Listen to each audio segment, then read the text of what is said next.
खबर से आपको आगाह करेंगे कि इस्लामिया यूनिवर्सिटी बहावलपुर की तालिबात की 5500 नाजेबा वीडियोस स्कैंडल की अंदरूनी कहानी मंजर आम पर आ गई। यजमान बहावलपुर से MNA की निशिस्त से मुंतखब होने वाले MNA चौधरी तारिक बशीर चीमा, जो मुस्लिम लीग काफ के मरकजी जनरल सेक्रेटरी और विफाकी वजीर भी हैं, उनको इत्तला दी गई कि आपका बेटा आइस नशे का आदी हो गया है और इस्लामिया यूनिवर्सिटी बहावलपुर की सैकड़ों तालिबात को ब्लैकमेल करके जिनसी ज्यादती करता है।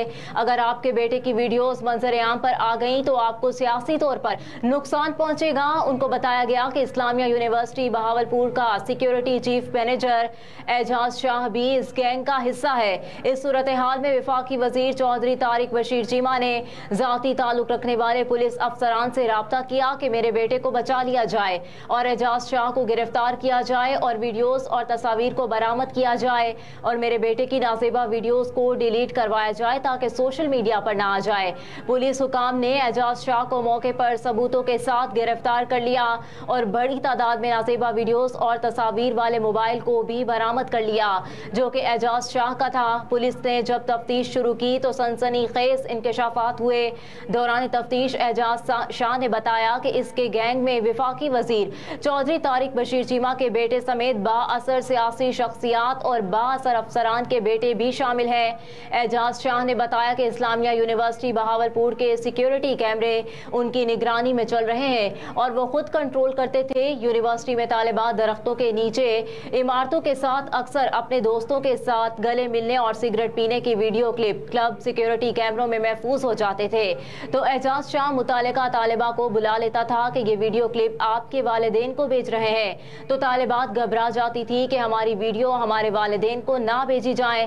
तो एजाज शाह ऐसी तालिबात को विफाकी वजीर चौधरी तारिक बशीर चीमा के बेटे समेत गैंग में शामिल दीगर बाअसर अफराद के डेरों पर अपनी गाड़ी पर पहुंचाता था, जहां जिनसी हवस पूरी की जाती थी और तालिबात को नशे का आदी बना दिया जाता था। ये सिलसिला काफी अरसे से जारी था। एजाज शाह ने दौरान तफ्तीश सनसनीखेज इंकशाफात किए कि उसकी गैंग में इस्लामिया यूनिवर्सिटी बहावलपुर के प्रोफेसर्स और स्टाफ भी शामिल है। जैसे ही स्कैंडल सोशल मीडिया पर आया तो बोलचाल आ गया, जबकि निगरान वज़ीर आला पंजाब ने इस वाक़े की इंक्वायरी का हुक्म दिया था, ताहम अब तक इंक्वायरी मुकम्मल ना की जा सकी।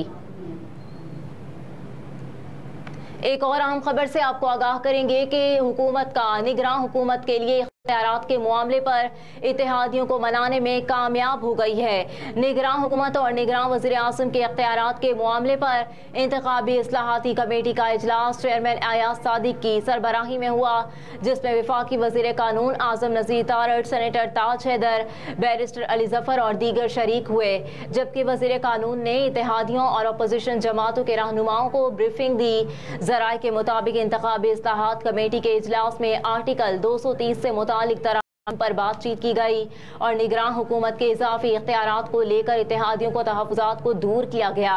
ज़राए के मुताबिक हुकूमत ने इलेक्शन एक्ट की शिक में तरमीम से निगरान हुकूमत को गैर मामूली इख्तियारात देने पर इत्तेहादियों को राज़ी कर लिया। एक और अहम खबर से आपको आगाह करेंगे कि सेनेटर रज़ा रबानी ने निगरान वज़ीर आज़म को गैर मामूली इख्तियारात देने की मुखालिफत कर दी है। सेनेटर रज़ा रबानी ने कहा कि जब भी निगरानों ने ऐसे मुआहदे किए उसके नताइज भुगतना पड़े। हमारी वज़ीर आज़म को IMF की MD से बार बार बात करना पड़ी। पाकिस्तान के वज़ीर आज़म के स्टेटस के खिलाफ था कि वो IMF के डायरेक्टर से बात करें। रज़ा रबानी ने कहा कि ये कहाँ होता है कि IMF सियासी जमातों के पास जाकर पूछें कि क्या वो IMF के मुआहदे के सपोर्ट करेंगे। IMF का सियासी जमातों से पूछना पाकिस्तान की खुद मुख्तारी में मुदाखलत है। उन्होंने कहा कि आज जो निगरानों को इख्तियारात दिए जा रहे हैं वो आप मुंतखब वज़ीर आज़म को भी नहीं दे सकते। साम्राज्य के बाजू मरोड़ने के तरीके बदल गए हैं। आज हमें आईनी स्कीम बदलने पर मजबूर किया जा रहा है। रज़ा रबानी ने मजीद कहा कि बताया जाए निजकारी किस डे टू डे बिजनेस में आती है।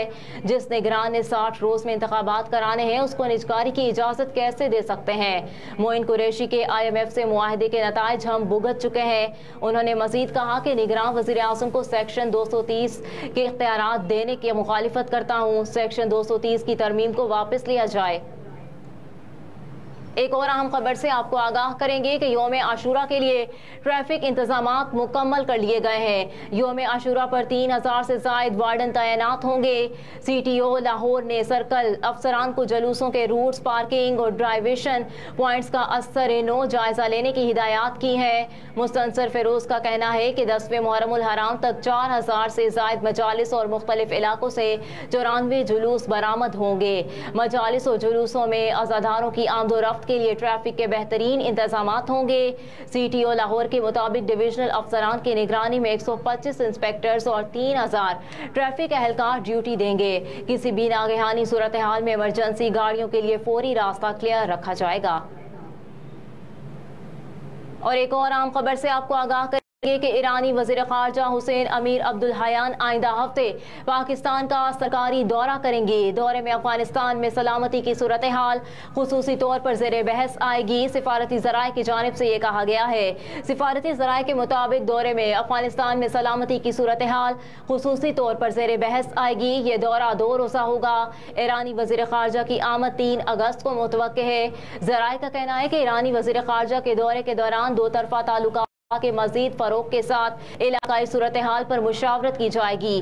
ज़राए के मुताबिक अफगानिस्तान में दहशतगर्दों और कलादंद ग्रुपों की महफूज पनागाहें दोनों ममालिक के लिए बायस तशवीश हैं। अफगान अमन और सलामती के लिए मुश्तरका और इलाकाई कोशिशों पर बातचीत की जाएगी। आम खबरें आपने जानी न्यूज़ स्टूडियो से। फिल वक्त इतना ही। मजीद खबरों के लिए आप देखते रहिए SMTV ग्लोबल।